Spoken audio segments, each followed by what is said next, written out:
Everything we know, from people and ants to stars and galaxies to quarks and atoms, the entire universe, might just be a simulation running inside a supercomputer inside an even bigger universe. Ancient philosophers said that the universe is a dream that we're waiting to wake up from. In this dream world of the imagination, anything is possible.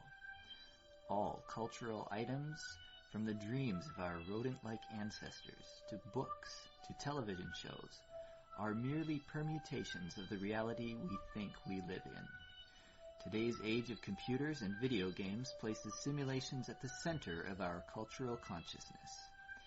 A select group of us perform simulations for fun and profit, and we call them games, role-playing and otherwise. We live to run simulations. Join us on the Simulationist podcast as we explore our culture of simulations. Hello, once again. Welcome to the Simulationist podcast. We are recording this on the 9th of March, 2014. This is the 79th iteration of these innumerable iterations. Iterations, number 79 of infinity. So basically it's zero, if you divide it. As a percentage, yes. We are 0% of the way through our analysis of all fictional works and tropes and analyses. Very good. We should introduce myself. We should introduce ourselves. Not just you here, buddy.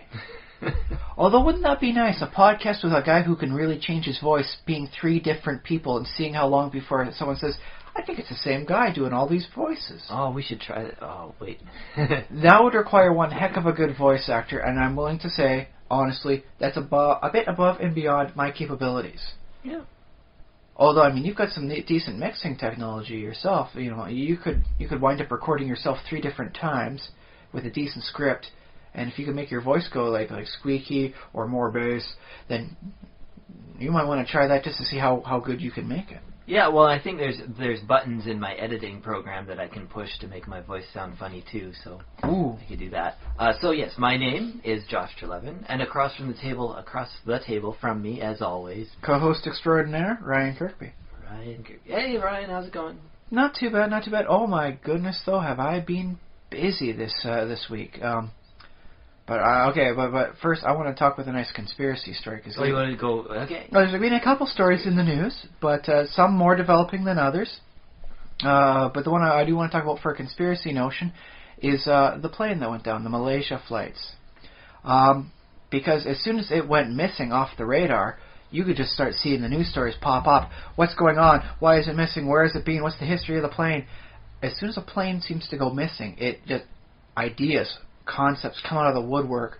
It's like, 2 of these passports were, illegally bought, and they're stolen passports. Okay, so they were bought at the same time. So in the news this week, a plane has disappeared off the radar, and nobody knows where it went. There's no trace of it? Well, there is some trace of it as of earlier today. They believe they found the wreckage on the sea floor of the South China Sea.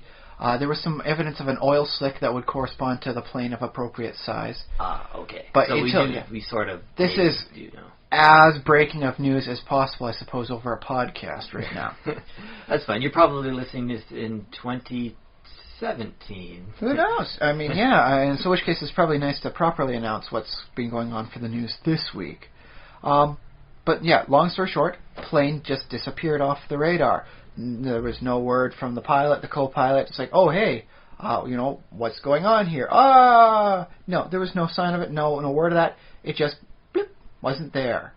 And so the sudden disappearance of a plane, I mean, this is not the first time a plane has disappeared. But I do find it very interesting from the point of studying conspiracy ideas as to how quickly things crop up and which direction they go. Because the first thought anyone had, the plane disappeared. Did it get blown up by terrorists? And yet, if you were to take the same situation and roll back the clock about a half century to say, about the mid-1960s, even further, we'll go back to the 1950s or even 40s. The Russians. Might have been the Russians, but I do know some locations. If you're off the coast of Florida, for instance, and a plane goes missing, people say, the Bermuda Triangle. Ooh, that'd be wasn't it the 30s that was the really big? Depending who you talk to. I mean, some of the reports... I guess it's always sort of throughout history. Well, some of the reports have been exaggerated and, enlarged and engrossed over the various decades of telling it. because if you go back and try and find the concrete evidence of what these stories actually were, it's not as big and as bad as the current stories everyone talks about. Well, it's basically the fact that ships and planes go missing pretty much all the time. And the more area, planes and ships you've got going through an area, the more likely they are to go missing, and that's why the triangle type area seems to be like, oh no, why is it disappearing here? It's like, well, there's a lot of planes and a lot of ships going through there. It's prime navigational routes. So even if it's the same percentage of planes and boats going missing, it's still going to be, oh, look at all those numbers. Yeah, and you hear one story and then you hear another story, and then if you think you see a pattern, then the next story you hear, that's called confirmation bias, because you think there's a pattern and then you see a story that matches the pattern, and then you say that's confirmed for you, although you may have missed all the stories that didn't fit the pattern. Yes, I suppose you can, for those of you who want a better visual example in your own head, think of a parking lot with a white van in the corner. If you noticed yourself, there always seems to see a white van in that corner. Every time you see the white van in the corner of the parking lot, you'll say to yourself, there it is again. But you don't remember all the times it was a red sports car, because you're looking for the white van. That's the confirmational bias. Yep. Yeah, that's what that is. So yes, it used to be that, oh no, a plane has gone missing. Aliens. Plane has gone missing. It's the Ruskies. It's the commies. Now it's, it must have been terrorists by default. And it's like, no, sometimes... Well, you got to imagine some kind of explanation, right? You can't mechanical failure? You don't know. Mechanical failure's been an option throughout all these decades. Actually, yeah. And that's statistically more likely than almost any of the other explanations. So if there should be confirmation bias, it should be mechanical failure. Yeah. And yet no one seems to go for that because it just doesn't sound as exciting. Maybe if we said it was gremlins that did it, people would remember it a little bit more. Gremlins disabled the engine on this plane, and that's why it went down. Well, on this podcast, we don't talk about every single bus that crashes or every single, plane that crashes for them. Although, plane crashes aren't that common. They happen. But yes, we like to reserve our stories for notions that help with telling a wonderful conspiracy. Yeah, we're interested in those confirmation bias-y things for some reason. Sometimes, like if a bus goes, off the side of a cliff, well, there's a question behind it. That could be a good story. But in this case, I was able to see the story as it was happening and exactly what people were thinking thanks to comment sections. Yeah.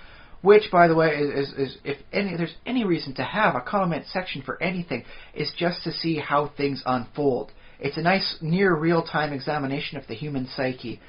And so for that reason, I say we should probably keep it, even if there's a lot of trolls out there. Mm-hmm. But yeah, the news story, plane goes missing, and look at the comments section. Terrorists! Oh no, we should find out what's going on. Which group was this? And everyone just immediately jumps in that direction. Okay, so yeah. And so I found that one interesting. And I think I found out the threads that help cause this. It's the sudden disappearance. So just an absolute, complete, sudden loss of contact, and a decent number of people involved. If it was like a little Cessna plane, which I'm afraid to say they do go missing here in Canada every once in a while. Yep. Why? Bad weather conditions, mechanical failure. Sometimes, not very often, thankfully, sometimes, pilots on a long flight falls asleep at the wheel. Sad to say. Does it have a wheel in a plane? Well, it's usually a stick or a yoke. Yeah, that's what they have, yokes. Yeah, but falling asleep at the yoke sounds like, like a breakfast thing. So yeah, I just say falling asleep at the wheel. It's a common enough expression. I think everyone gets what I'm talking about. It can happen. Yeah. So yeah, that happens, but because... Or they might have a heart attack. That happens. Yes, that's fully possible at any time for anybody, and that's the scary part of heart attacks. So get yourself tested. Sure. But because it only tends to be about 4 people, it doesn't tend to make the news quite so often. Yeah, they will say unless it's a famous person. Well, there was been a situation I saw where it's 7 people, it's like, plane goes down, 2 survivors. What happened is the question. But you get a large commercial flight, sudden disappearance, and it makes the news before they even find the wreckage. Because when it's the small Cessna ones, it's usually, it went down, and then they sent up another plane, and they found it's right over there. It's crashed. We sent some people there to recover as soon as possible. That's when the news story starts, is that with this big flight, so many people suddenly missing, the story happened as soon as that plane went missing, it seems. And that seems to be just the main factor for what's helped cause all these conspiracy ideas so rapidly in the minds of all the people, reading the story. And so there you go. There's your extra little thread for telling a good conspiracy theory. Sudden loss of contact from A to B. Yeah, you need something mysterious, something unexplained. And I suppose, well, that's the thing. It doesn't really even need to be intrinsically, mysterious. If like you're telling about the story about like a northern Arctic research base, and all of a sudden you can't get them on the radio. Like, what's going on with them? Chances are it's just a little mechanical failure. We'll send up a little Cessna plane and make sure the guy's well rested. He lands down there. Oh yeah, sorry, just mechanical failure. There's a short in the wires here. I'm half hour away from fixing it myself. But it's that sudden loss of information contact that causes the ideas to come out. There you go. Yeah. So yeah, next time you're reading your own little fiction and you're thinking to yourself, this is not a bad idea. It's a decent story, but it just doesn't grip me well enough. How can I improve it? Think of a sudden loss of contact. Yep. All of a sudden, all you have to do is throw in a 747 that goes missing. No, 777 that goes missing. Well, it doesn't need to be that. You could be telling a story about like people undergoing like some sort of sleep deprivation experiment. There's a Russian sleep deprivation creepypasta story. Mm-hmm. And then, what they wind up doing at one point is plastering over so that you can't see what's going in. The portholes get blocked up, and then they're muting over like the microphones so that you can't quite hear what's going on. The loss of contact. What's going on in there? I don't know. And I think it's even more scary now than it ever was back in the previous generations because we are so much more interconnected now than we've ever been. Oh, which creepypasta was this? Or do you know? The Russian sleep experiment. Russian sleep experiment. It's a good one. I'll put it in there. It does suffer from some bad numbers. I remember, talking with my brothers about that, and my youngest brother Jason, who was on here last week, you can remember him. He pointed out that there was supposed to be 5 people in this, sleep deprivation experiment. But if you count how many people die or get hurt, 6 people died. How did that happen? So the person who was writing the creepypasta wasn't keeping track of the numbers, and so in a 5-person experiment, 6 people died. Maybe they were. But that's make a mistake. I'll put a pin in that one for another topic for ways to help maybe spot a bad story. Well, hang on. Keep track of it. Well, it's not a it has its flaw, and that was, I think, one of the most major flaws. There was a bit about the end where a guy, gives like a monologue of, this is why we're so creepy and scary. No. Keep it utterly mysterious the entire way through. Oh, I see. Yeah, reveal. Don't do that big reveal. Don't necessarily do the big reveal. And keep track. Well, no. When was the last time you saw somebody give a monologue? If they're going to give anything, it's going to be a manifesto.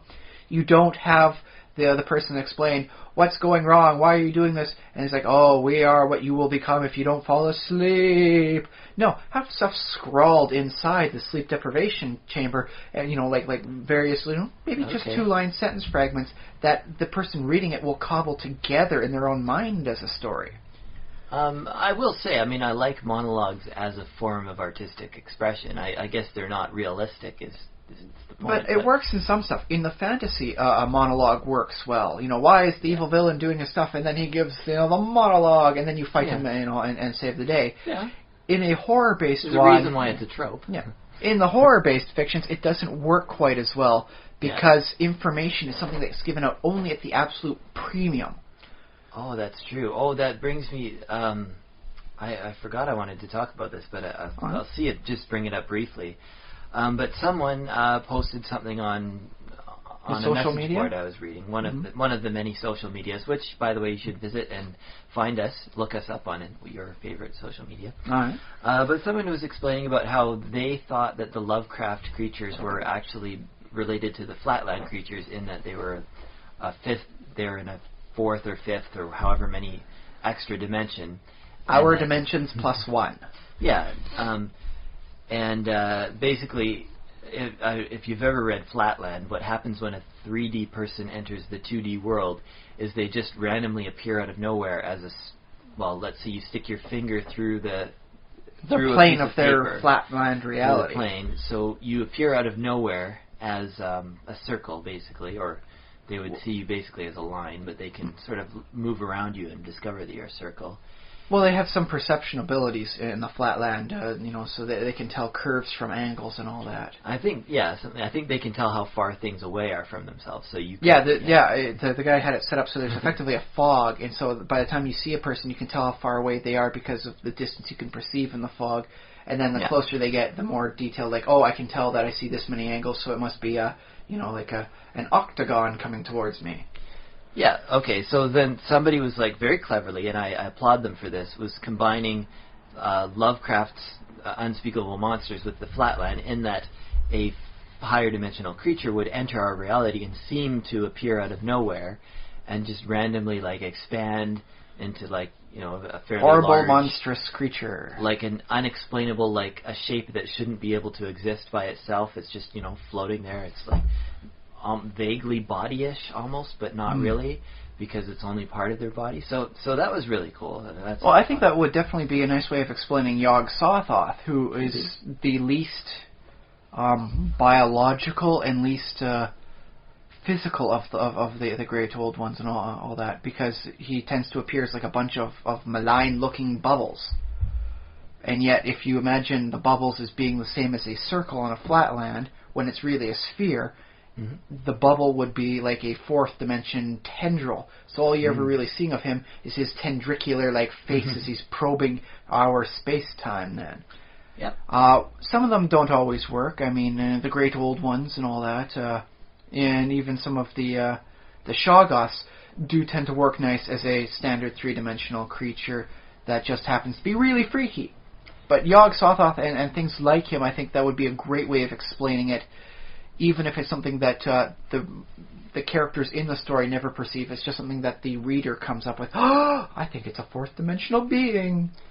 Yeah. So, but then back to the thing about learning knowledge and stuff, is that it's funny because as soon as I thought I had that thought, or that person wrote it down and I read it, I was like, that actually makes those monsters less scary to me, because if that's true, then they're simply biological creatures with another dimension. So there's nothing mysterious about it. It's just another dimension. Oh, I mean, mysterious and scary. Let's figure it this way. If you're a three-dimensional creature in Flatland, conceivably, you could pick up a Flatlander, and they could be going through all sorts of dimensions they cannot conceive of. They don't have the concepts and precepts to even imagine what the heck they're seeing as they're going throughout a three-dimensional space freely as you're moving them around like paper in your hand before slapping them down again on Flatland. It's very difficult to take it in with your senses, I'll agree, but the whole point of Flatland is to analogize, to enable us to think of what a fourth-dimensional world would be like.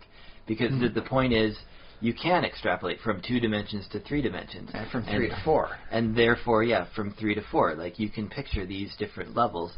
So if you were able to train your senses, and I think 3-dimensional senses could kind of get a grasp on a 4th-dimensional world. I just don't think, personally, though, we have the cognitive abilities to even perceive what it is we'd wind up seeing. It'd just be flashes of take the first Star Trek movie when they're going in the giant Verger space thing, and there's all these lights and stuff coming. Yeah. Or the Doctor Who when he's going through time. Well, maybe he can perceive the time thing properly, but we can't, and that's why we always see these weird blurs and lines and stuff going on. And that's us trying to perceive something we can't because we don't have organs in the right array to even perceive this. I mean, technically, we don't even see in 3 dimensions. We see in what's 2D plus 1. If we could see in 3 dimensions, I could be able to see your brain, Josh. I could look over there. No, what I see is with the 2 eyes at the right distance is cobbled together mentally a 3-dimensional concept in my own brain of how everything is and where it's located. But I don't have the extra eye located in the right position to even start comprehending 4th-dimensional thought. It's not a part of my brain's operating system. Well, no, I think that the brain. I think that an extra dimension is a simple matter of another factor, as far as the brain being able to understand it.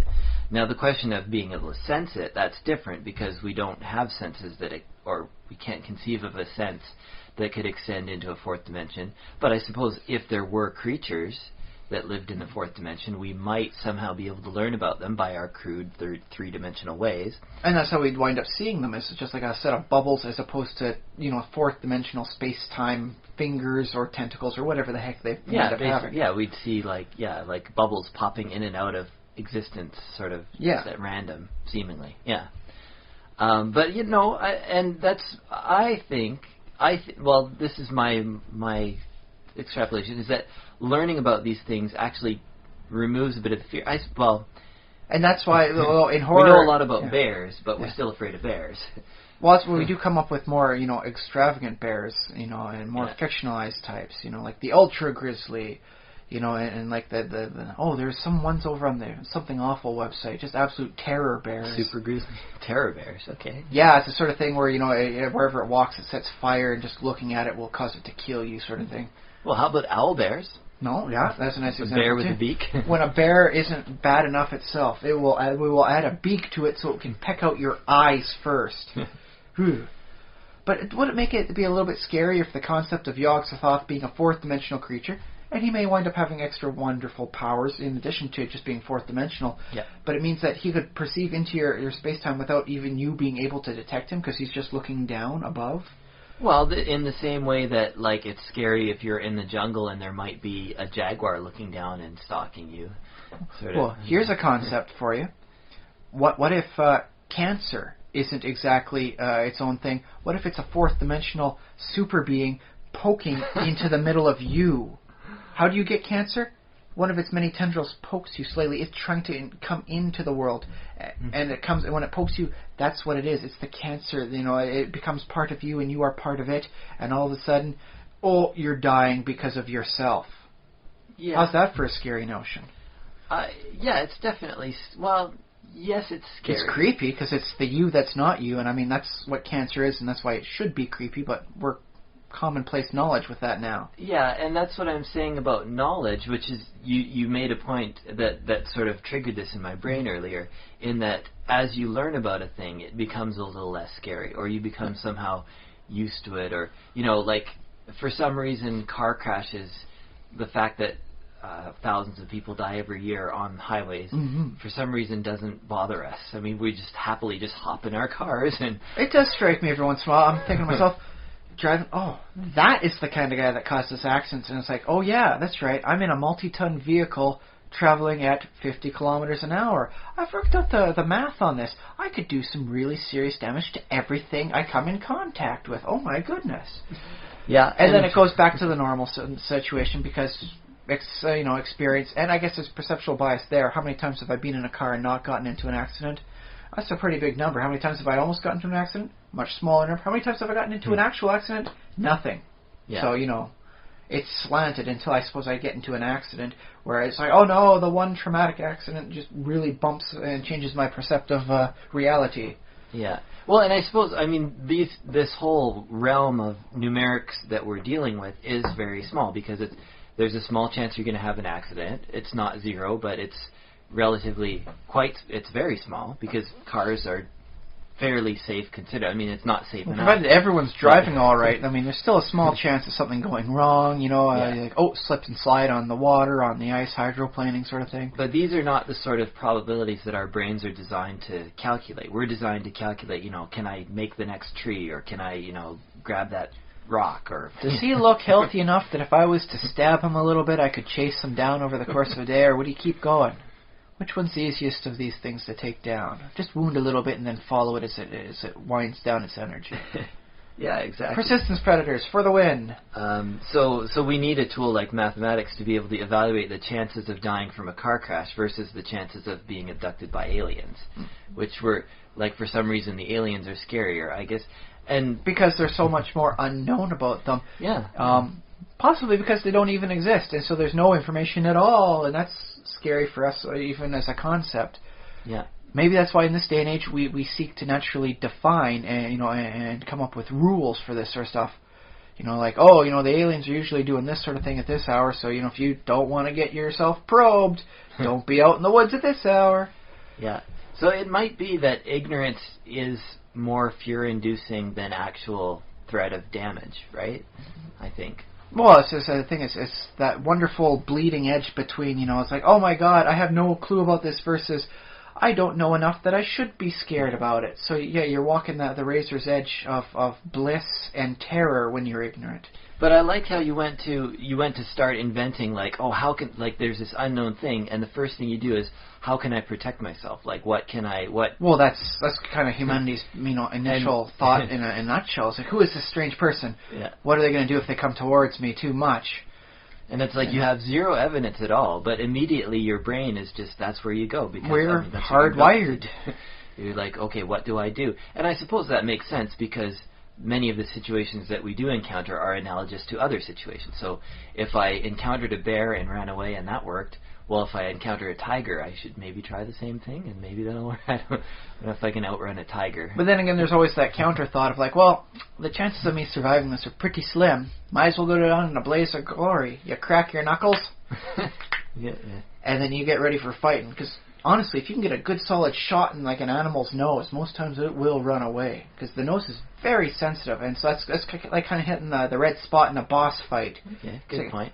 Says, oh no, you're Mega Man, and it's like, oh, hit that glowing spot right there. That's his weak spot. For any animal, it's the nose, provided they have a snout, sort of thing. So if you meet an alien, unfortunately, punch it in the nose. Well, here's the thing: if they have a nose, if it's one of the reptilian aliens, chances are go for the nose.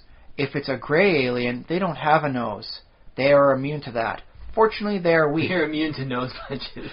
They don't seem to have one at all. However, they do seem small and frail, so I would recommend wrestling moves to go for a backbreaker, right over your knee. If you're going to start an interstellar incident, let's make this as fun as possible. Also, just pick them up and they can read your thoughts, so whatever you do, don't think. Just go on instinct. Just go all monkey-style crazy on them. I wonder if that scares the aliens, too, because then that's an unknown for them. They can't read your mind. What is this creature doing? Even it doesn't know. Holy hell, get me off of this planet. They don't even know what they're doing when they're coming at me. Well, if the aliens are like, the Greys who are like very small and frail and stuff, maybe to them we're like bears. Like we're as dangerous as, because we could bite their throat or something, or, They don't look like they have much for teeth, so proportionally we would have like the equivalent of like bear teeth against them, sort of like thing. Our fingernails are the equivalent of claws. We are pretty big and pretty hairy. Maybe we're like the equivalent of like the Sasquatch for them. They come out hunting for Sasquatch to prove how brave they are. Because, those predator aliens are always mocking them up in space. Oh, you're so small and frail. Look at me. I have the skull of a xenomorph, alien on my shelf. What do you got? It's like, dude, I took down a human.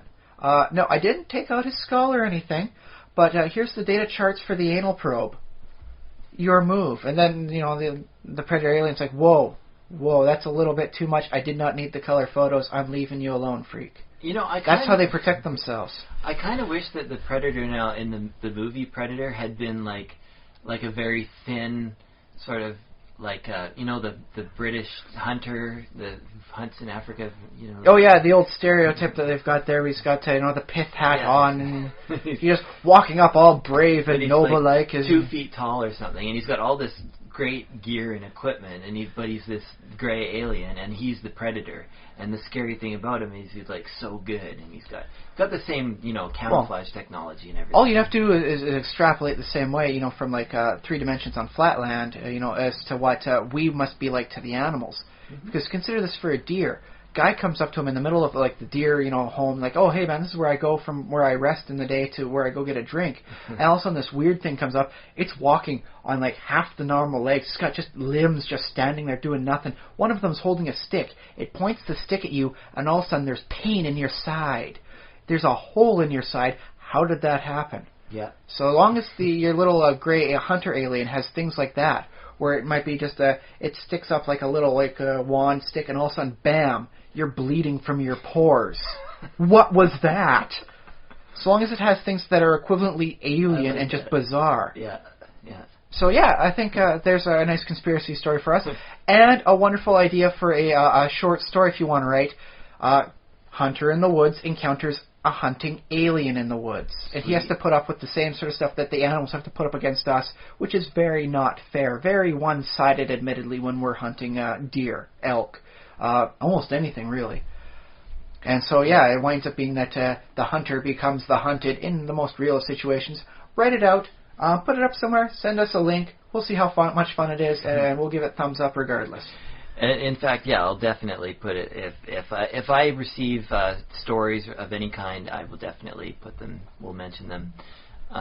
So yeah, I think that's been a nice seg from a conspiracy story and what makes the good elements thereof into a nice short story writing thing. Okay. Yeah, I'm quite happy with that. Well, good. We done good on this podcast. Yes. But we're only a third of the way through. Let's go on to what you've been doing this week, Josh. Okay, what I've been up to. Well, on Monday, I went to, there was a game designers meetup. Yes. In Victoria. So it's the Level Up meetup. Now, I will put in a plug, if anybody's listening who is also in Victoria, I will put in a plug to join the Meetup Level Up.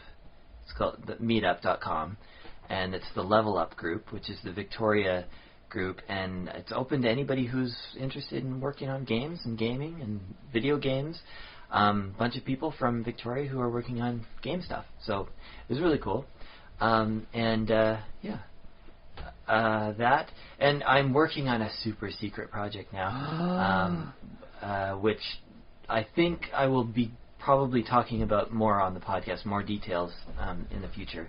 But as the non-disclosure agreement wears out?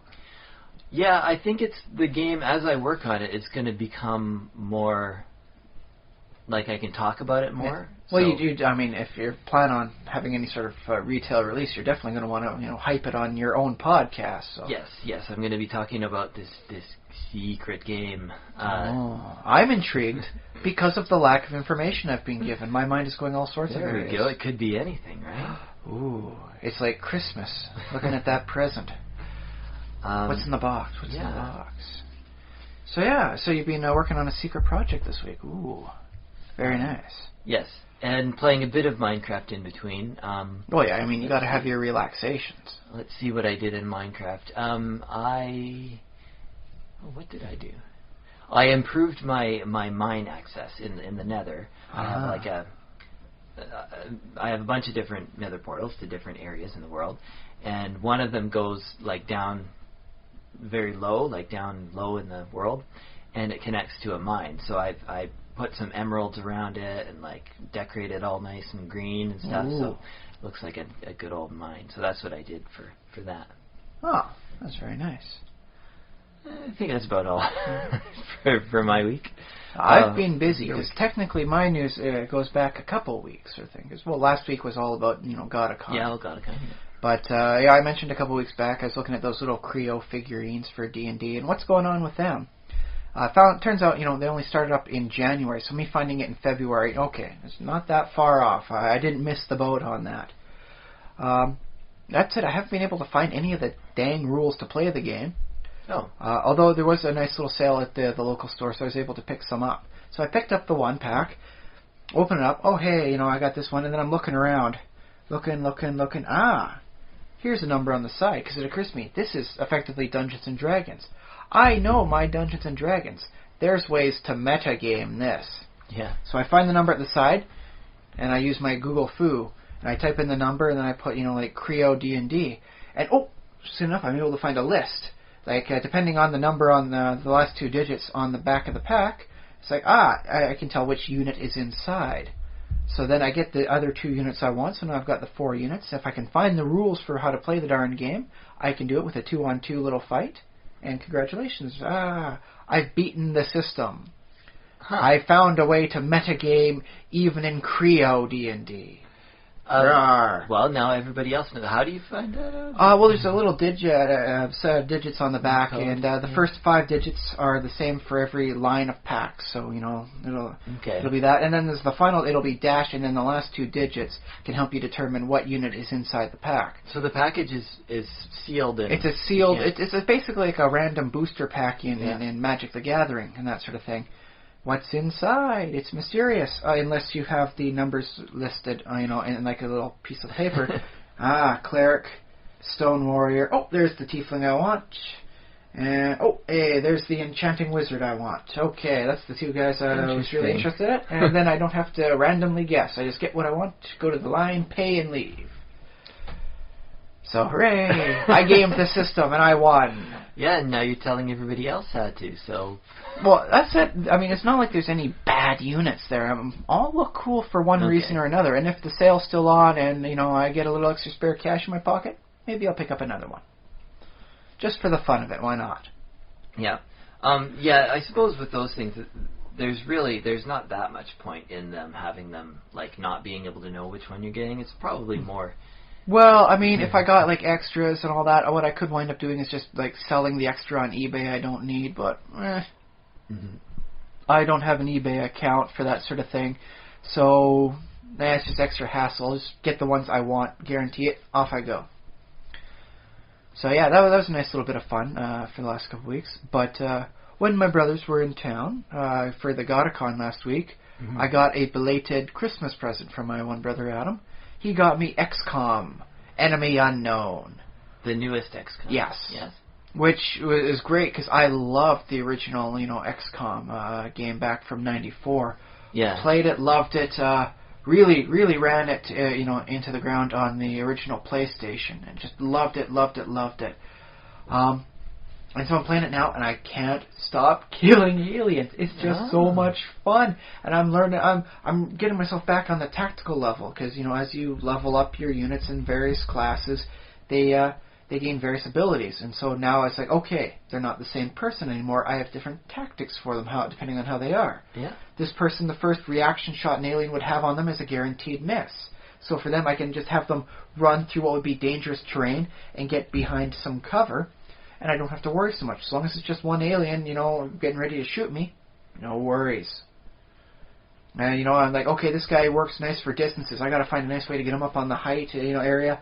And he can do sniping shots from a nice distance and just really, cause havoc anytime an alien moves.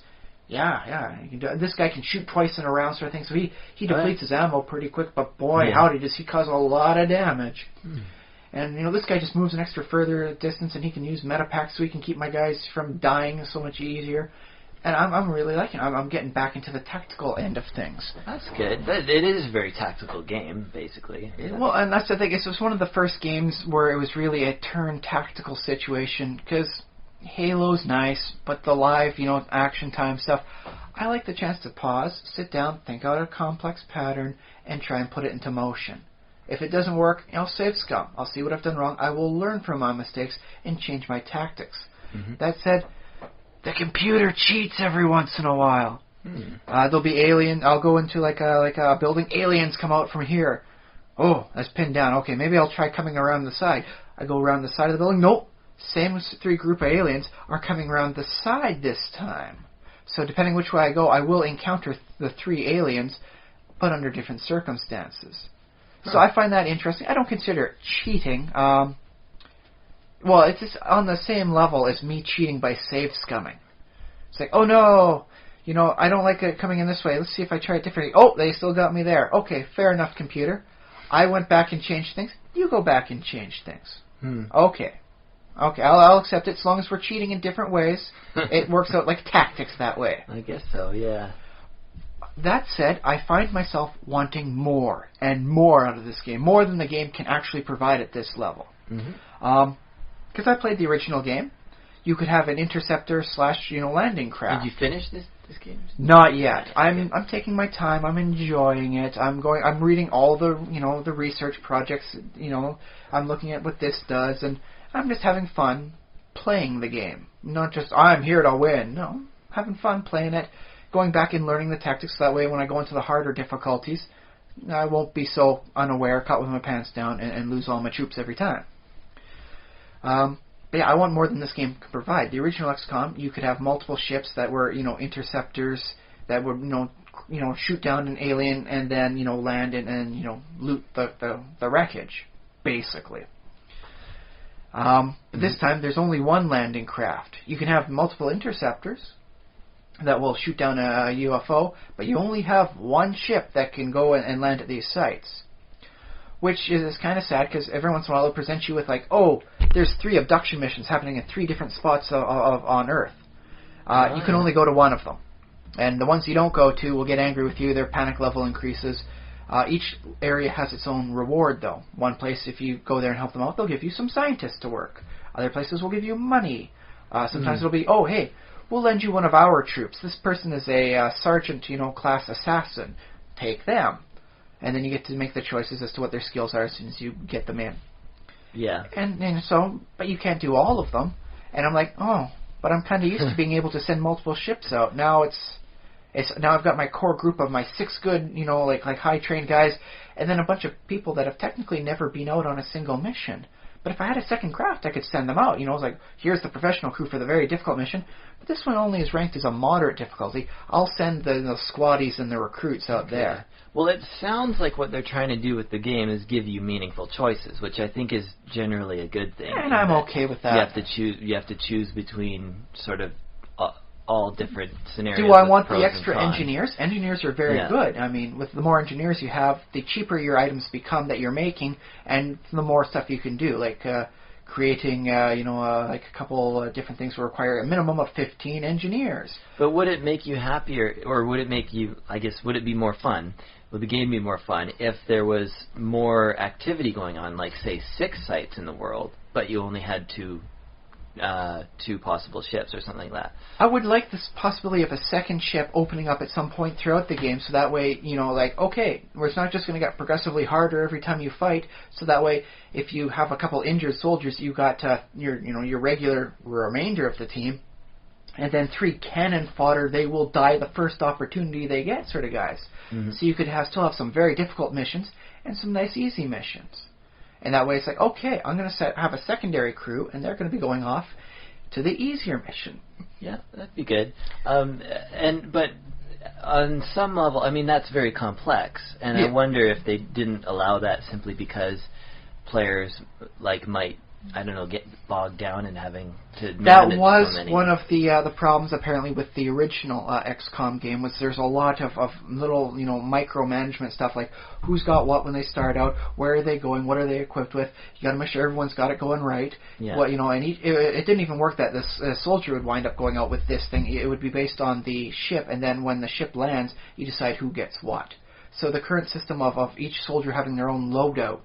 So it's like this guy has the medipack, he's got this armor, this weapon, and then he basically goes out with that unless he gets injured, in which case, it's up for options for anyone. But I think this is a good principle to keep in mind for game design, too, in that you want a game that most people will be able to grasp and master, so you don't want to have too many complex bits. But you will have players who want to manage all those, who want to have fun with. Yeah. That's what they enjoy. They like the spreadsheets, and they're like, this guy has this skill and this stat, and all the way down the line, and just dozens or hundreds of soldiers each managing each one. So you might have players who want that. So I'd imagine an optimal game design would sort of have the option to say, if you are into that, you can get a little bonus by spending a little extra time on which is what I believe it should be done. If you really want to tweak the system, it's just kind of like overclocking your computer. Mm-hmm. If you want to spend the time and the technical know-how to learn how to do that, you should be able to get additional performance out of stuff. Yeah, and now. But that said, in most games I've never needed to overclock my computer to get that extra frame per second out of there. No, it's just not necessary for me. So in that case, I'm the casual sort of gamer, but when it comes to the characters, I want it all. I'm a greedy man. Yeah, you want to know. Well, and also when it comes to game design, there's the question of whether it sounds to me like adding the ability to have another ship. It existed in previous games. It did in the first one, and you had multiple bases in the first game. Yeah. That said, I can understand why they've changed some things. In the original game, I had one base that did nothing. It didn't even have a hangar, I think, for the longest time. It was just a bunch of storehouses, living areas, and workshops. And all I did was make a lot of weapons. And what did I do with these? Because I was like, you killed aliens. No, actually, with that one, I Sold sent to the original stuff like, okay, you guys need this many laser rifles, I'll send that much to you.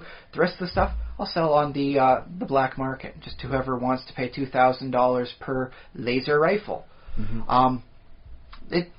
It did weigh on my conscience a little bit. And at certain points, I'm thinking, who's buying all these weapons, and what am I doing to, destabilize the governments of the Earth by just selling these weapons off to anybody? My question is, who's buying the alien corpses? Do you remember that? Oh, yes. Actually, there's some little bits. There's the Council, the member nations. There are some, organizations like, Brazil is asking for a few sectoid corpses. Why? They've got a company that's doing some biochemical research, and they want to effectively skip to the last chapter.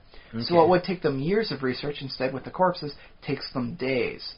So it would be government stuff like that, or I suppose crazy rich people that want to mount an alien head up on their wall. Interesting. Okay. Well, I can see selling... half a dozen here, half a dozen there.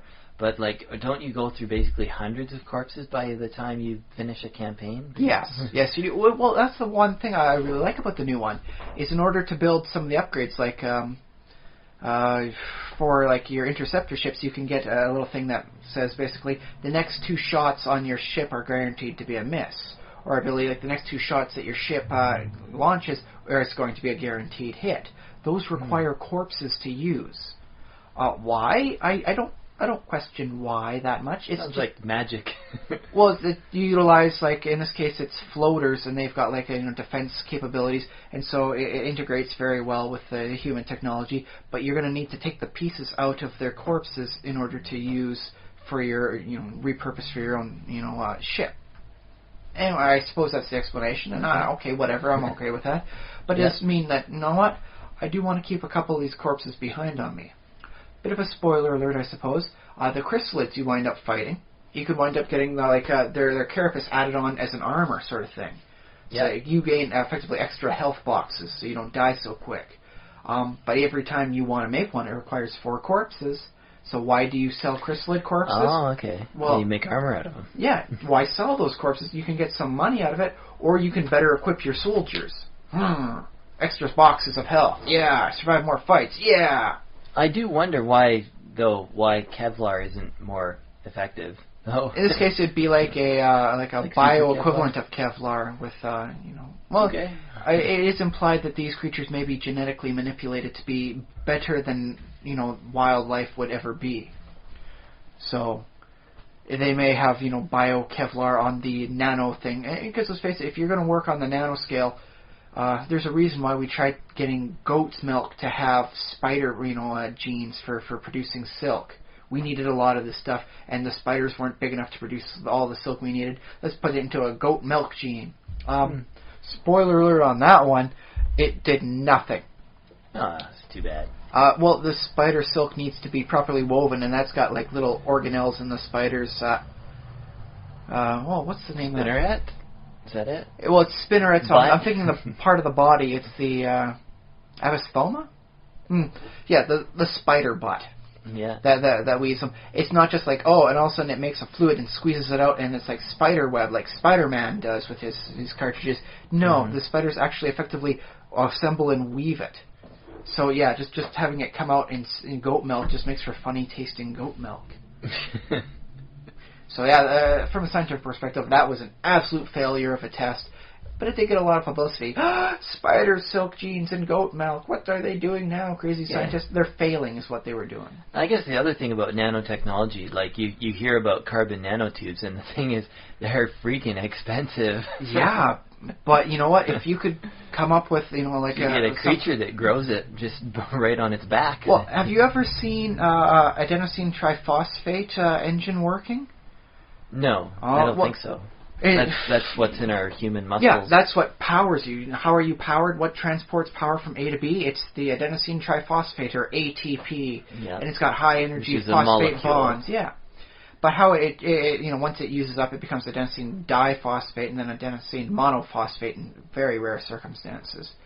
The more phosphate groups you have on there, the higher energy it winds up being. So the tri to di one winds up getting a lot of energy. Di to mono is just a little bit. You have to be really fatigued for that. but there's organs in your organelles and and all that in your cells that will reassemble the adenosine triphosphate. And what they've done is taken that little thing and they've hooked up like a phosphorescent finger attached to it, so you can see it as it rotates around, and it's effectively like a gear, just or a turbine spinning around that's generating the energy. So on a near molecular level, our cells are able to do stuff our technology currently can't. So you can make the argument for the chrysalids. Why is their carapace so hard? They're weaving these carbon nanotubes on the molecular scale needed to make nanotubes on the macro scale without it being stupid expensive. Okay, yeah. And that's why we wear their skin into battle.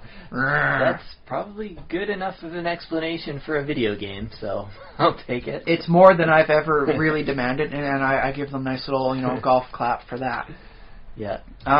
So yeah, I can understand a lot of the reasons they go, oh, game balance. We want to make sure this is challenging for you here, but not too challenging. You've got a choice to make: money or better equipped soldiers. Mm-hmm. Maybe you can use the money for even better equipped stuff. So you get chrysalids for the first while, and you make the armor for your soldiers. But then as you advance your technology, they got some better armors for you. And so the chrysalid carapace stuff, well, it's not really as good. And you've got a decent number of engineers. You can make the better, equipped. Flying suits. Oh, so there is better armor. Okay. Yeah, and so later on in the game, you're just going to want to sell them. It's like, I don't need this anymore. I can just sell the excess corpses. But I'm used to, in the original game, having a base just for producing weapons to sell to get more money. So I'd be making okay, this month I will make 2,000 laser rifles, and then sell them by the end of the month to help finance my operations. I remember that about the XCOM, because I played that old XCOM game, and I remember I didn't know that at first. I was like, why is this so hard? And then when I heard about the trick about manufacturing and selling weapons, it's like, oh, well, that's how you win. You just have to earn enough money to pay for all your research and get everything. And then you also have to make sure to keep the various nations from going away. Because so long as you keep even one nation in the first game, sort of thing, you can not avoid the end of game scenarios like, this is being shut down, we will negotiate with the aliens. It's like, no man, we still got one nation as part of it. I'm fighting the rest of the world. But yeah, I'm used to the multiple bases situation. I'm used to the multiple squad teams I can deploy to different areas. I'm used to more, and I want even more. I've seen the expansion, Enemy Within, and they have options for, you do the alien autopsies, and you can get alien DNA you can use to inject into your soldiers to give them new abilities. Oh, that's cool. Gene mod soldiers. I like it. And if they lose a limb, sort of thing, you can have them get replaced with cybernetics, and so they can wind up going into mech suits, not giant mech suits, but bigger than normal suits, about the size of a car converted, I suppose. Okay. And they can go into the mech suits and they can wander the battlefield. Rawr, I've got so much extra health and I'm super powerful, because I'm a mech man. Rawr. Yeah. Do you find the game too easy, or is it? No. I'm just getting back into this pause, think through tactics. I'm still trying to learn how to divide my group up to get flanking bonuses without winding up exposing myself. Some of the aliens have the ability to effectively just pop themselves anywhere on the map. A floater outside will just shoot up in the air and can come down and then land behind your troops. So I have to still learn, how do I move my troops about so that they can flank while at the same time avoid being flanked themselves. Okay, sounds fun. Sounds good. So yeah, I'm still learning. Just exercising out these atrophied muscles. I'm used to the live-action Warcraft stuff. Yeah. Or the Dwarf Fortress, you try and get them to go there, but whether or not they're actually doing what you want is... because apparently in Dwarf Fortress, trying to get your crossbow dwarves to actually shoot crossbows instead of running up and hitting people with the crossbows like a mallet, sometimes a challenge. Well, I kind of like that idea. Well, no, it's nice to work with sort of disciplined, I guess I'll put that in hand quotes, disciplined troops, because some of your troops in XCOM are rookies. Yeah. Well, and sometimes they panic. The mutons have an ability to intimidate, and if your person gets hurt or sees too many aliens at once, they fail their will saving throw, or whatever the equivalent term is in the game mechanics. Mm-hmm. They panic. Sometimes they'll run away. Sometimes they'll shoot, at the aliens. Sometimes they'll shoot at anything that moves. They panic, man. Friendly fire. Sorry. Yeah. And although you'd think the bare minimum training would be like, this is what an alien looks like. Don't be too frightened. But There's can a lot it of really them. protect you from the concept of like, oh my god, that alien just, took the person and just ripped their corpse, open in the center, just rubbed their face in it and threw it down on the ground and then came at me. Oh, and did that happen? And then that corpse got up and started coming at me, and when I shot the corpse, another alien came out of it. Oh my god. There's legitimate reasons to panic, I think. Okay. Yeah. But yeah, I want even more out of this game. I want to take stuff from like the SCP Foundation. I want extra monsters in there. I want Slender Man. Slender Man looks a lot like the Thin Man, I've noticed. You get rid of the Thin Man's face, add some tentacles in the back, add a whole lot of health boxes, make it a weird, unique boss that comes in every once in a while. You gotta fight the Slender Man. Well, hang on. Isn't it sort of like on purpose that it was Thin Man is supposed to be Slender Man? The Thin Man... This universe's version of Slender Man? No, I think in this case the Thin Man type plays more towards the Men in Black sort of thing. They're the aliens that look like humans and you don't realize until it's too late. Being one of the options for the Men in Black. It's not always, Tommy Lee Jones and Will Smith. Yeah, and Slender Man is more of a monster then, I guess. Yeah. So that's the kind of thing I like, is the occasional random extra boss monster. It's like, here's a supernatural being. It's not an actual alien, but you know what? We're dealing with weird crap, and so would you go over here and shoot weird crap for us, please? Yeah, well, I will say, like, I want more. Desire for more is something that happens a lot. It's the reason we have D&D is because people were playing their miniatures games, and they're like, what if there was different monsters that we could fight in this What if it wasn't just pure miniatures? historical? What if it was like, we're fighting against... a minotaur in here. Like, what if we're fighting against, harpies come flying in. They've got rules for flying stuff. Yeah. And basically, is that any different from like a steampunk sort of style where it's like, hang gliders coming in and shooting stuff? Not really in the game term mechanics, but they went with the fantasy way, and that's how we got into D&D. But as I'm playing the game and I'm realizing I want more. I'm loving oh boy, do I love this game. No good. It's wonderful, and it's tickling various parts of my gaming sense that I just haven't had an opportunity to expand on in a while. Because honestly, now that I'm a dad, the concept of a turn-by-turn thing is really much more appealing to me than it used to be. Because sometimes I'm going to need to stop what I'm doing, and my daughter wants this, or no, she woke up from her nap, I got to stop doing what I'm doing. If it was all live, action, I'm fighting against someone else. I lose. I just, go away, because I am not going to sacrifice, any part of my daughter. If my daughter's waking up from her nap, I will go to her and not say, just 1 minute, I'll be there in a moment. I just want to finish off this one game. You're just saying that because you're being recorded right now. No, it's legitimate. I mean, I knew what I was getting into when I'm going to decide to be a dad. Let's try for a kid, but it's going to mean these things happen. This must take priority. I'm not going to be a lazy dad. I'm not going to be a bad dad. I'm not going to be a negligent dad. Okay. And so in that case, turn-based stuff has become so much more appealing to me. Oh, yeah. Makes sense. I still love WoW, but the concept of she has to be asleep, and it's probably going to have to be asleep for the night before I'm going to want to play this game. Yeah. I'm sorry. I need the turn-based stuff so I can pause and come back, like maybe a half hour later, if that's what need be. Well, when she gets a bit older, you'll have a bit more time. At least that's what they say. Or I don't know if anybody says that. But, right now, I know what my demands are, and I know the hierarchy of what takes precedence. And as much as I love shooting an alien in the head, boy, that sounds weird when you say it out loud, eh? As much fun as that is... Not to me. Well, as much fun as I find that, I know my daughter comes first. So the ability to effectively pause any time, which is what is always happening in the turn-by-turn actions, that's what I'm doing. It's just, okay, I can pause. I'll come back to this in a half hour. Or whenever, like my daughter's, like sometimes she wants to sit on my lap and watch me play the games, and she watches me. So if my daughter, is ever finds herself with aliens invading, she's going to have tactical knowledge of what to do and what's going on with cover, flanking, and all that sort of stuff. She learned at a young age, man. Well, I hope you're like also sort of verbally speaking, or I don't know. Can she learn it just? I guess you can just by watching, but she does seem to understand what me and my wife are saying to her, sort of thing. So I do explain. You're try around here. You're telling her about flanking and cover and. Well, I say it out loud to myself. Okay, let's see here. I got to try and make my way around here. Is this too dangerous? I find my thought processes are much more logical if I do talk to myself out loud a little bit. So you I catch talk myself. To yourself But you don't pretend to be communicating with the soldiers, like giving them orders? Sometimes I do make a comment like, "No, Mad Dog, yeah, you can't hurt yourself and die like that. I got to back up a few turns. I got to do something better. Make sure Mad Dog doesn't panic this turn." Because Mad Dog's been around since like my second mission, and I find myself, for the lack of personality that the soldiers have, I find myself caring for them. So that's a topic maybe for another day, though. We'll maybe talk about that next week. Yeah, although that's something that came up in a couple of the panels that I went to on gaming, and in a couple of games I went to, is that people are saying that you get attached to an NPC that has a name, or I guess in this case it's basically a PC.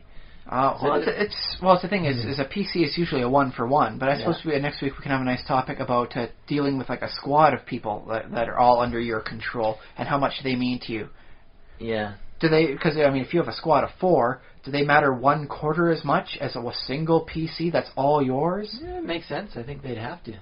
On the other hand, I find myself it's like, oh, dude, if I lose any of my core 6 for my high level guys, I really got to reconsider going back. Even if they're heavily wounded, I don't want them out of the game for 20 days. That's a lot for me. What's your option then? If you if they're wounded, they'll wind up going into the wounded list for so many days, depending on how badly they got hurt. Uh-huh. And then I just replace it with like another squaddie or even a rookie and all that. And who knows how they wind up going? But I would miss them.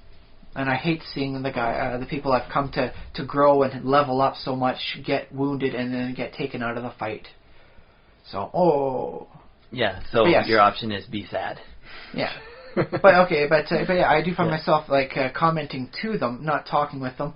It's like, okay, these are assault people, they've got this skill, so I can have them move over to here with very little fear of getting shot by an alien waiting to shoot at anything that moves. Whereas my snipers, I do want that high ground. I can get up there, and that's going to be a nice position over there, and that way I can cross-combine, hit anything that moves in this little back alley I'm at. I like how that goes. Let's see if I can do that, and how long does that take me. So she is at least hearing me muttering to myself. You know what? I want to hear one of these. I want to hear you record your inner monologue. I guess it's semi-outer monologue, but... And maybe like on a microphone or something. And that's it. Every once in a while, I am a little, embarrassed by it. Because when I shoot an alien, and it's just a sweet thing. Like the aliens are like, "Oh, I'm a bad alien. I'm come running up here," and I've got 3 squaddies on Overwatch. Anytime they see an alien move, they will shoot it. The first time they see one. So the alien, the big alien comes and he comes charging up, and it's like, boom, boom, boom, dead. You made your first appearance and last appearance at once. And I'm like, yeah! You Will Smith it. Welcome to Earth. Yeah! Just like that. And I kind of was like, whoa, I got a kid here. Maybe I shouldn't be like throwing up fake gang signs like, welcome to Earth. And I try and make like an East Side instead. It's Earth now. E for Earth. Yeah. And so, I was like, maybe I should watch myself on that. But, sometimes it's just a simple fist pump like, that alien was across the map, 10% chance for a shot, 0% chance for a crit, still blew his head open. Because when your daughter starts going to kindergarten, and by then will have encountered the Beetlejuiceans, so she'll have Beetlejuiceans in her class. So it'll be like, if she starts throwing up Earth symbols, that might offend them. Well, if they can make a B symbol back, maybe they can find some sort of respect for one another. Beetlejuicean, B. I have no idea. Maybe they have different, segments for their fingers, and making a letter B with their hand gets a lot easier. That's true. Maybe they have alphabet hands. Ooh, wouldn't that be cool? Yeah, I'm gonna put a note for that for myself. Alphabet hands aliens. That's all that's different with them. They're not just an alien with a rubber forehead. They just got weird, extra jointed fingers that can wind up doing the human alphabets, just as though they were typing it, with their fingers up there. They evolved in a very loud environment. So yeah, sign language for them would be much more of a tactically important situation for them. There you go.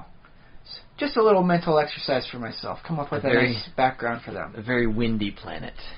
Yeah, well, you can make an argument about, how the strata of the land goes and all that. So it could wind up being a more canyonous type is where they, evolved into. So the wind comes roaring through there, yeah. It would be a planet closer to their star, so that it has more energy in the system. Not too much closer. You don't want it to be overheated or anything. but just enough to help cause more windstorms to happen, more energy in the local meteorosphere. And so that way, windstorms come howling through, and so hand signals work better, so they get much more jointed, and it helps for them gripping onto the side a little bit more. So they don't get blown away. Yeah. So you work up some fun stuff about that for them. They have like a shovel or a flat shovel shaped head, so they can. Would it be like that, or would it be wings? for like the entire back of their body that they could just wind up closing themselves up onto the side of the rocks before, like they figure out like, hey, maybe we should get into caves and like seal up with a door. Or they could be an inverted wing, I guess. That would be the thing, because you create inverse lift. I can imagine, it'd be effectively like one of those airfoils on the back of the race cars that help keep it from flying up. It forces it down. So their body winds up being a natural aerofoil against the side of the canyon, so they keep themselves properly perched and don't go flying off crazy like some of the other species on their native planet. And there we go. We've come up with a new alien species that sounds nice, has a neat, interesting ability, and we'll never see properly in live action stuff because it would be too hard to do the fingers right now. You know what? I challenge anybody who's listening to this who's a 3D animator, do that. I think that'd be awesome. Or I suppose if for some reason you're from like the Muppets, crew sort of thing, and you do some of those motor servo things, you can create like a robot hand. So when they want to throw up their hands, you can wind up having the fingers like all like ball joints and not just hinges like what we have. And so their fingers go all sorts of crazy. Then you just put like a Muppet hand over top of that and make it look like a felt thing. So Boy, imagine like getting that caught in a door, or like accidentally jamming your finger. Would it hurt so much? Because we got the hinge sort of thing for that, and that's why it hurts for us. Ours isn't meant to go back, but so for them it's like, ooh, that kind of smarts, but I'll be okay in a couple minutes. For us, it's like, that's a week of pain every time I bend it. Like my arm isn't supposed to bend that way. And the Beetlejuiceans are like, whoa, what was this? One-way only joint. You guys are crazy. For them, it's all ball joints everywhere. Meanwhile, the Greys are like, I don't move any muscles. I just move my mind. They just stand stiff the whole time. No joints whatsoever. So that is what I would like to see for a concept for the Grey aliens, is a race that's just become so psionic and telekinetic, they just don't move anymore. And that's their social thing. If you move your body for anything, that's seen as like low class and weak. So the high class aliens, the powerful ones, for the Greys, they don't move at all, and that's their social thing. Also, silver jumpsuits because it looks fashionable. They could be just brains in jars, I suppose. Well, maybe that's what happens. Maybe that's like their old folks' retirement thing. Or they might have like their bodies are like so many millions of years that they have tiny little like 1-inch bodies under their heads or something. No, well, what if it works like with the Dune series and the spice things? You snort too much of the spice and you can see through time and space. But instead with the Grey aliens, it's like, you've hit this maximum age. Your body's going to fail you. Frail little body it is. We can put the brain in a jar and then you can just pilot our ships for the rest of say another 1,000,000 years before your brain degrades to such a degree we can't even maintain that now. Is that something that happens in Dune? I didn't get. They have a spice thing where you snort too much spice and you go weird. And they put you in the ships and you're the navigator, and that's what the navigators are. Is they're previously humans, but now they see through time and space and they can bend it, and that's how you get from A to B. Is the super time space? Guys just this corner of the universe comes up, and we tuck it in like a sheet. You go over, and then we untuck it. That's kind of cool. That's unique, I'll say that. I was actually going to use an idea like that in another game that I'm thinking of developing. So, but you could wind up with like the Grey aliens though. Is it wouldn't just be one brain. They could like have their like millennial like super ships sort of thing that go from place to place, and they could have like a hive mind as the core working. Yeah. They don't have artificial Network intelligence. brains. They've never needed artificial intelligence. They've created the hive mind of their elders to be the ship's pilot, navigator, and general life support control. So in that case, really got to watch out for its senility in that sort of race. If you're like a senile Grey alien, they just get rid of you, man. You are toxic. Because, if you don't have your brain, you don't have anything, right? Well, with them, they don't have much of a body to begin with, so yeah. So that's what they watch out for. It could be a sign that you move your hands and your legs, you walk and do stuff instead of telekinetically move yourself. That might be a sign of senility for them, too. your mind is weakening. Oh no. You'd think if they have millions of years of evolution in medical technology and starfaring technology, hopefully they'd be able to overcome dementia and Alzheimer's and everything like that. Well, it might for them be more of a primal thing, like, oh, you are seen as weak, we have numbers enough, we don't need to replace you. They're cold and callous. It's not that we don't have the technology, we simply just don't care. We have better by natural stuff, and that's our evolutionary factors. So you can just go walk away, Mr. I move my arms and legs. You can just go walk. Imagine they have like a planet, like an entire planet of senile gray aliens just walking around, like a planetary old folks home. And they have like remnant telepathic powers, like different. Not all of them have the same levels, of course. Would that be like the alien weird equivalent of incontinence, all of a sudden displaying telekinetic abilities again? Oh, sorry, broke the vase. My bad. Yeah. Well, it's like you always see this is a trope, is the teenager who gains psychic powers, and they're like, oh no, I burned that house down because I got mad, or, my boyfriend broke up with me, so I they poured blood all over me at the prom. Now everyone dies. Yeah, exactly. But you don't see the same story with the psychic who's like getting old. And they totally could have done that for one of the Cocoon sequels. Yeah. Well, Wilford Brimley with psychic powers. Come on, how does that story not write itself? Yeah. I am disappointed in you, 1980s, early 90s Hollywood. Does Q go crazy? Actually, in Star Trek: The Next Generation, Q does Q is go idiosyncratic. You could argue it's a kind of going crazy from boredom. Yeah. Or you could argue he's just got an excess of personality compared to the others of the Q continuum. I think he came pretty close to basically breaking down in one of the storylines. Yeah. Anyway, well. And then he became Discord on My Little Pony. So maybe he did go insane, and that's what happens to him. If you're a Q and you go insane, you suddenly find yourself as a cartoon character. But that'd be a good place for an adventure to happen, though. The planet where all the telepaths go when they start to lose control. Wouldn't that be weird? It'd be like, oh yes, we've got a psychic gestalt, but everyone here is senile, so it's like a madness gestalt. Yeah. That would be an awesome place for your space adventure to crash land on. I can dig that. Although I think they may have done that with Doctor Who recently. Oh, well, yeah, there was the planet of the Daleks. Yeah, the malfunctioning ones. Yeah. That might be where my brain was getting that, because the Daleks are like basically just like little slimy guys inside what for them is a tank, and that's the Dalek, the salt shaker with a weapon.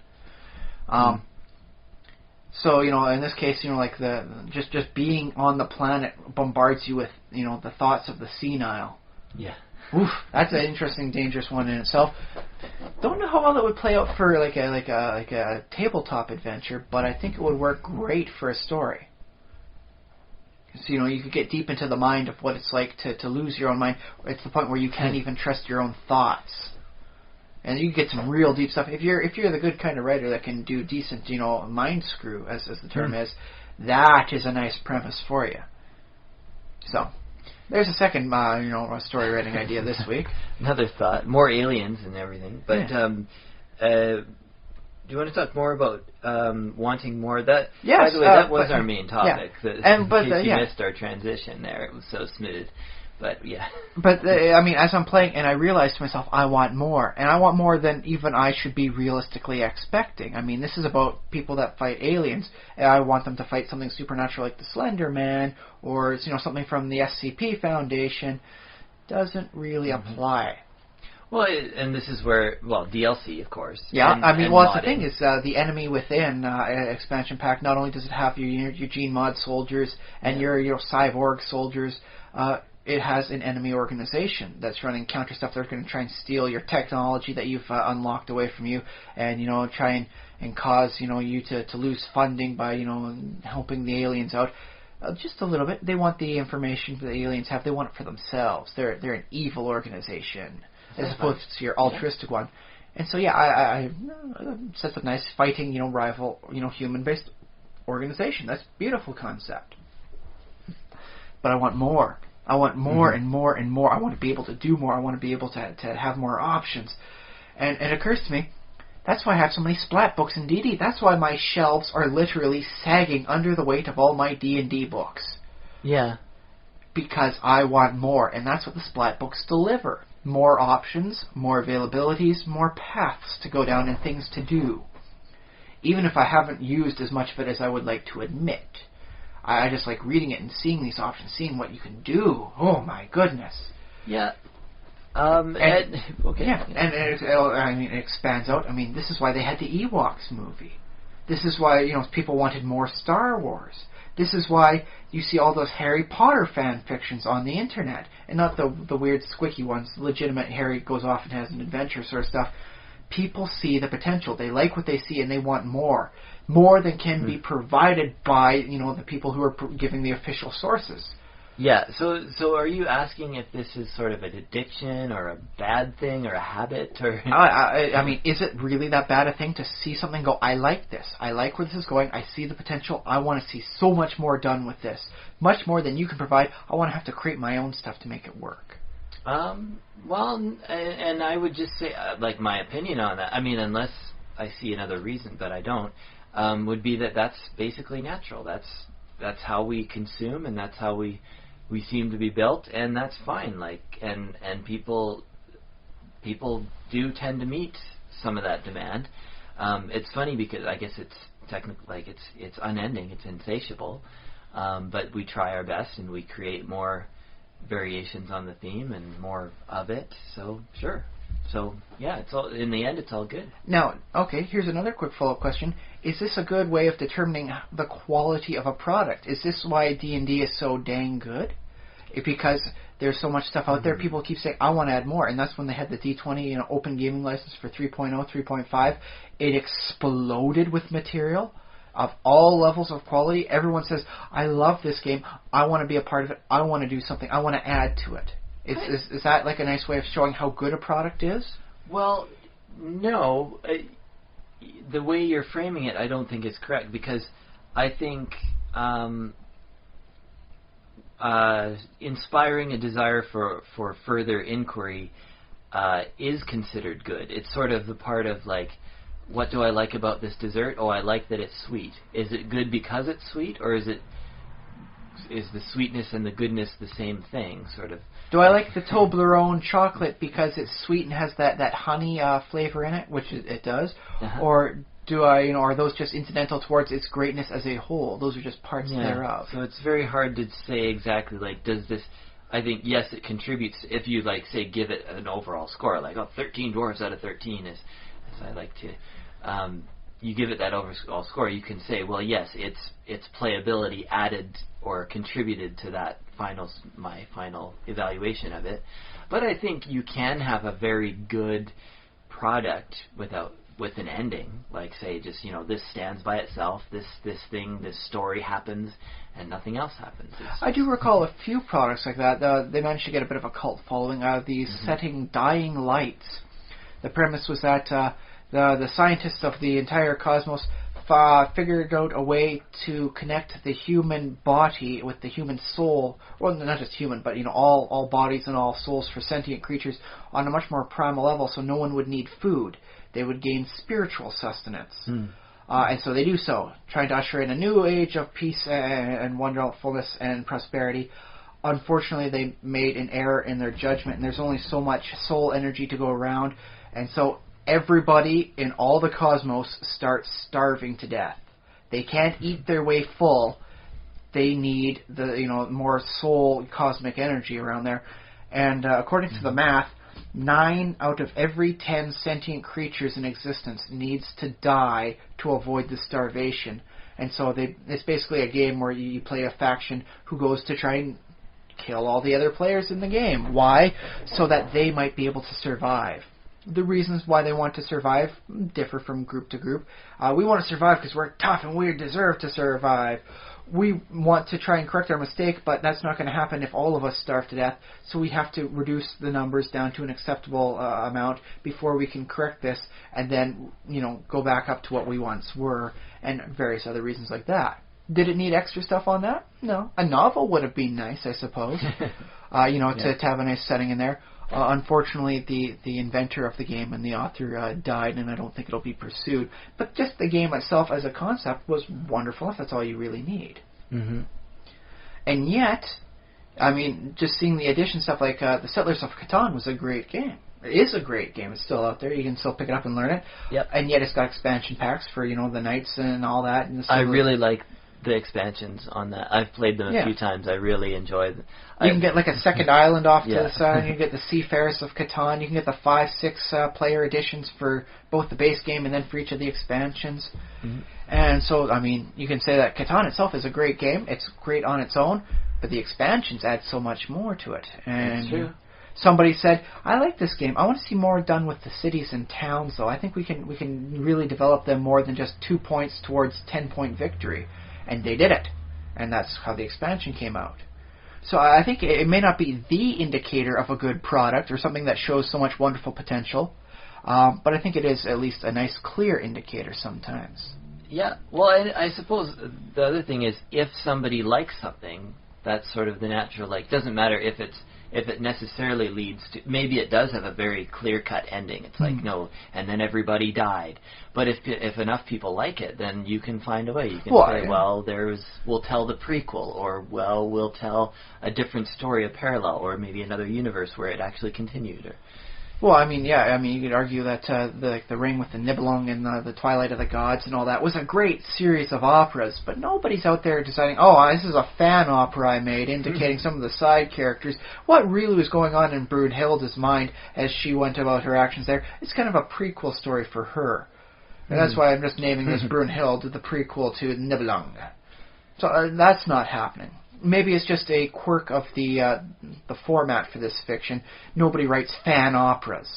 Or at least they don't anymore. Maybe not nowadays, yeah. Maybe they will, too. It's hard to even say for sure. That would be kind of sweet, just being able to write an opera that's so inspiring. People write fan operas based around the side characters, the tertiary groups, and what was going on beforehand. Because when you bring up opera was the video games of its day. Like our culture. It was the movies of its day, man. Well, you go out to see the opera. You go out to see the Nibelung. You haven't seen that? You've got to see it. It is the opera of the year. I think film is a 20th century medium. I think the 21st century is going to be video games. I think there's still a little variation in the spectrum on that, and so that you can go, if you want a little more interactive, you go towards the video games. Most of the time, there's some video games that are called walking simulators, where all you really do is control the person from A to B before the next cutscene goes. Yeah. And then those can be good. Yeah, they can be good, but some people say, well, dude, why is this even a video game? It's a walking simulator. Yeah. And then you've got the I don't have any interaction in there. That's where you get your more movie-type stuff. Mm-hmm. You can't exactly pause the opera and say, what happens next? Shout out what your demands are. And the loudest one is how we'll go about it. Oh, but I did. Well, that's more of an improv acting sort of thing. I went and saw 2 shows like that at Godicon. So yeah, the improv thing is, I guess, the middle ground between like your opera and movie type situations where it's all presented in a pre-described format, and your game, and the video games where you make all the decisions. And so you just give a few inputs and they take it through. Yeah, but what I'm saying about, it sort of progresses, each era has its big thing that sort of everybody who's anybody goes and is interested in and invested in. And so during one era, the opera was it. The opera was culture. The opera was the heat. Yeah, you could go still see the plays that Shakespeare did, and anybody could go see a Shakespeare play. That was the fun accessibility of that. He was, I guess, I won't call him lowbrow, but he was the common denominator. Anyone could see a Shakespeare play and enjoy it. Yeah, I'd call Shakespeare lowbrow for his time. I don't, people today, there's a different... There's still a bit of a lowbrowism. They don't believe he actually wrote it. How could somebody who's lived a life of his own actually write tales detailing the fundamentals of human nature? It had to be the aristocrat. How dare it just be this person? Ugh. But that's the thing. Even today, people are still doing Shakespeare and still doing operas and still doing films. Even though I think films films are already eclipsed by video games. I think video games is where culture is now. And role-playing games are sort of parallel to video games because video games borrow so much from role-playing games. And yet, here's the thing. When it comes to imagining the perfect genre for something like XCOM, a squad of soldiers fighting horrible, unnatural things. I don't think the best game is ever going to be on the console. It's not going to be on the tabletop PC. Is the ideal? I think face to face with other people. I think that's how it's going to wind up being. Even if it's a one-on-one, it'll be like the game master plays the aliens and the one person plays their squaddies. That. I think the best one's going to wind up being the tabletop, because you can have these splat books that bring it in. Do you want to focus it purely on fighting aliens? I've got XCOM, the tabletop RPG. Mm-hmm. But what if you want to, stop like a bunch of cultists have, managed to start, the demon apocalypse? You're actually having Armageddon happen here. You know what? Same rules apply, but here's rules for fighting demons and having, techno-magical stuff to help fight back. So you can have blessed bullets to shoot the evil stuff with. I like where you're going, because you're basically saying that player element, the player who says, oh, I want more, or I want something different, or I want a different choice at this point. I want more options. The Splat book is the ideal way to solve that. DLC takes a lot more time, has more overhead. Yes, well, Splatbook is very similar to DLC in that it's extra content that somebody made and somebody put together in a book and drew some artwork or hired some artwork for. But I think the real alternative, the real solution is the Dungeon Master.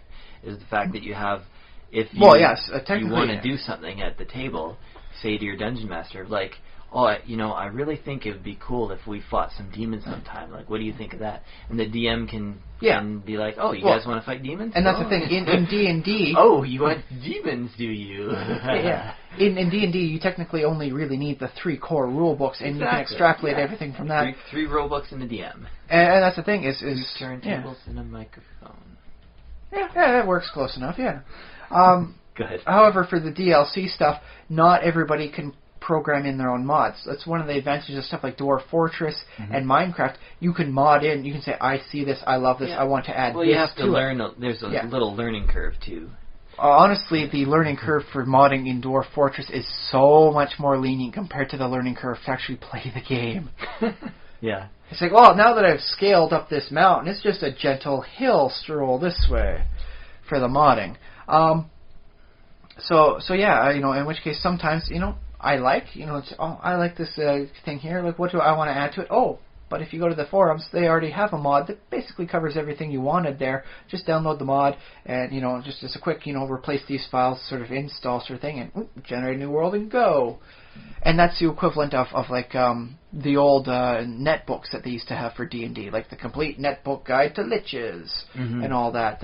For the real good stuff, for the Ravenloft setting, they had the Cargantine group that you can still find their books, very nicely done, and they're free. PDFs for free, wonderfully done, greatly done, good script and all that. Excellent example of what's effectively a free splat book or free modding for a video game.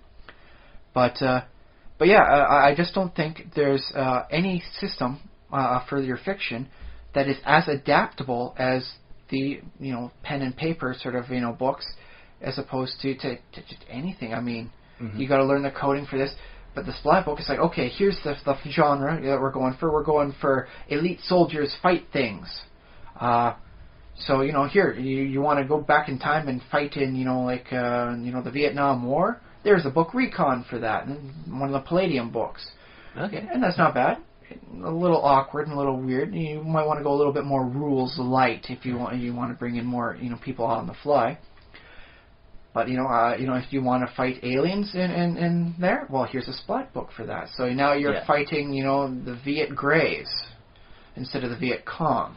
Well, I suppose, and sort of the future of this might be a tabletop game in which you have the DM has maybe a tablet or something, and maybe all the players have their own tablets with their own different applications of some sort or another, and the DM can go around the table or be like, okay, what do you guys want to fight this week? Or not this week, but, what should I add maybe sort of to build up to in the future, or what are some ideas you have?